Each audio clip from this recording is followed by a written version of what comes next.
Hey everyone, in this tutorial, I'll show you how to use durable AI marketing tools in 2026. So if you want to promote your business, attract more customers, and save time on marketing tasks, Durable AI offers several tools that can help streamline the process.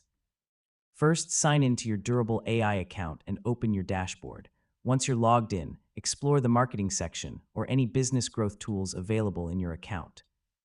Next, review the features provided by Durable AI. Depending on your plan, you may find tools for content creation, customer outreach, lead management, website promotion, and business automation.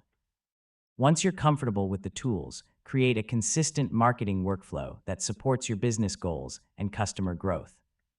Finally, continue experimenting with new features and automation options. So, the more you use durable AI marketing tools, the more efficiently you can manage and promote your business. And that's it. That's how to use durable AI marketing tools in 2026. Thanks for watching, and I'll see you in the next tutorial.